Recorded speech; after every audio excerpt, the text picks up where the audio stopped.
आलमगीर आलम फिर से 5 दिनों के लिए रिमांड पर। ईडी के द्वारा गिरफ्तार किए गए मंत्री आलमगीर आलम को रिमांड अवधि खत्म हो जाने के बाद विशेष अदालत में पेश किया गया। ईडी ने कोर्ट से फिर से मंत्री के रिमांड की मांग की, जिसे कोर्ट ने मंजूर कर दिया। ईडी की विशेष अदालत ने एक बार फिर से मंत्री आलमगीर आलम से पूछताछ के लिए 5 दिनों के रिमांड की मंजूरी दे दी। अब अगले 5 दिनों तक ईडी एक बार फिर से आलमगीर आलम से पूछताछ करेगी। इससे पहले बुधवार को कड़ी सुरक्षा के बीच ईडी के द्वारा गिरफ्तार किए गए मंत्री आलमगीर आलम को रिमांड अवधि खत्म हो जाने के बाद विशेष अदालत में पेश किया गया।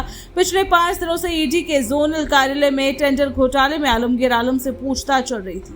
ईडी की तरफ से अदालत से आग्रह किया गया कि अभी भी आलमगीर आलम से कई मुद्दों पर पूछताछ बाकी है, इसलिए फिर से रिमांड को मंजूर किया जाए। हालांकि आलमगीर आलम के अधिवक्ता के द्वारा रिमांड का विरोध किया गया, लेकिन एजेंसी के द्वारा टेंडर घोटाले को लेकर कई नए तथ्य अदालत के सामने रखे गए, जिसके बाद 5 दिनों के रिमांड को मंजूर कर लिया गया।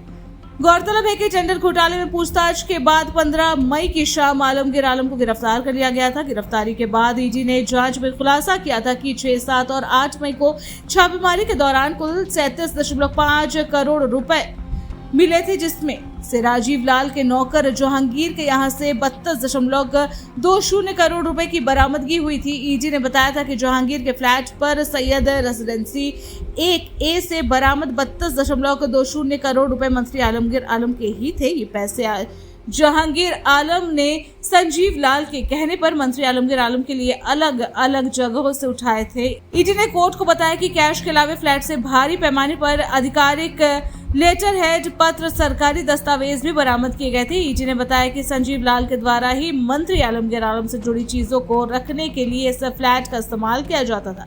ईडी ने कोर्ट को बताया कि मंत्री आलमगीर आलम के निर्देश पर कमीशन की राशि संजीव लाल वसूलता था, साथ ही ठेकों को मैनेज करने से उसकी भूमिका सबसे अहम होती थी। ठेका मैनेज होने के बाद तय कमीशन की राशि इंजीनियरों के जरिए सभी विभागीय लोगों तक पहुंचाई जाती थी।